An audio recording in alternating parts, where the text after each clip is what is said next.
Pluralism and the Metaphysics of Morality by M. Ali Lakhani. The essay opens with a quote from Benjamin Franklin. "We are spirits, that bodies should be lent us, while they can afford us pleasure, assist us in acquiring knowledge, or doing good to our fellow creatures, is a kind and benevolent act of God." End quote. How should a society organize itself?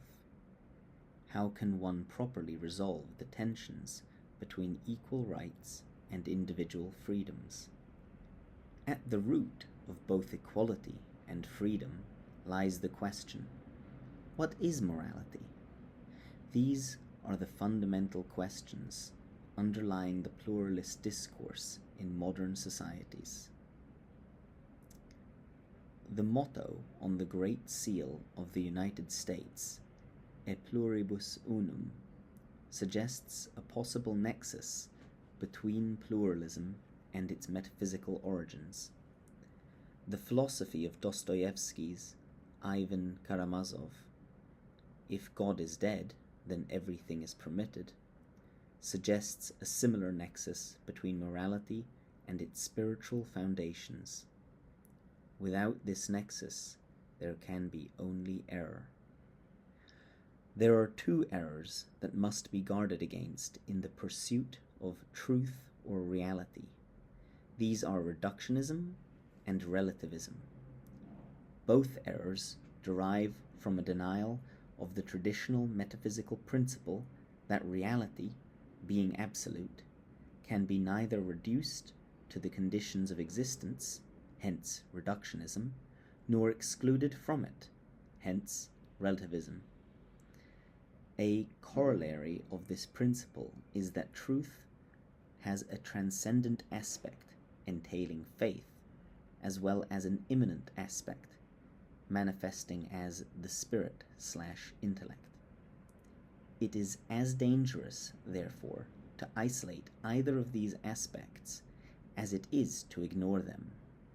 The isolation of faith, or the denial of the intellect, is a reductionist tendency and can lead to a sclerotic dogmatism and the tyranny of fundamentalism, while the isolation of the intellect, or the denial of faith, is a relativist tendency and can lead to an extreme subjectivism and anarchy.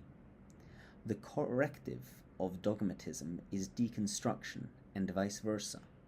Between these two lies the field of engagement, the narrow pathway between reductionism and relativism, the straight path of tradition. Equality and freedom are two of the pillars of modernity. These are also two of its grandest illusions. For neither equality nor freedom can truly exist extrinsically in reality. Intrinsically, and from the traditional perspective, they exist only as the attributes of the spiritual dimension of reality. The spirit is equal notwithstanding its pluralism, and is free notwithstanding its formal limitations. To understand equality and freedom otherwise is to commit the errors of reductionism in the case of equality, or relativism in the case of freedom.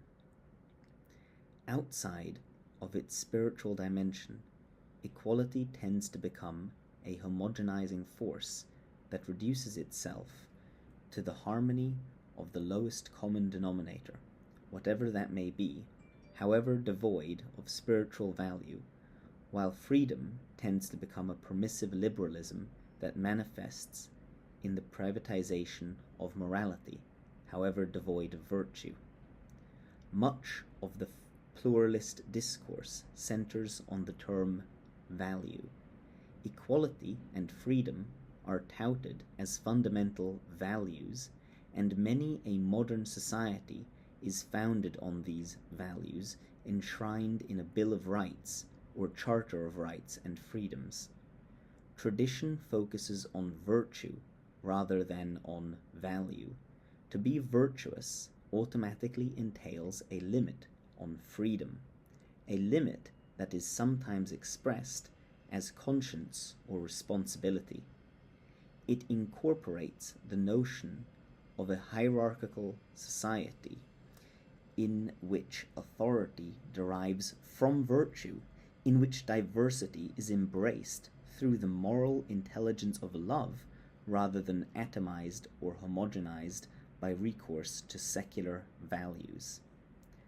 Tradition provides both the doctrine, theoria, and the method, praxis, for apprehending and conforming to truth or reality.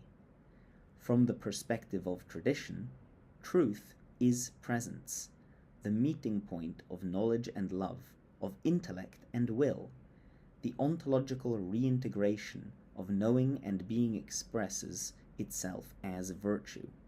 Morality, from the traditional perspective, is, thus, more than merely a form of good behavior. It is the love motivating the ideal of equality and the knowledge underlying the ideal of freedom. It is the spirit that conforms to the truth it embodies. If you value my work, I'd be most grateful if you would like, subscribe, leave a comment, and share this video with anyone you think might be interested. If you would like to support me in working on this project, I'd be deeply thankful if you would consider becoming a regular supporter through Patreon or making a one-time donation through Ko-fi, links in the description. If you do subscribe, please remember to hit that little bell icon, because otherwise YouTube won't inform you when I upload new videos. If you'd prefer to read my essays over the video format, they are all available in written form on Substack. Link also in the description.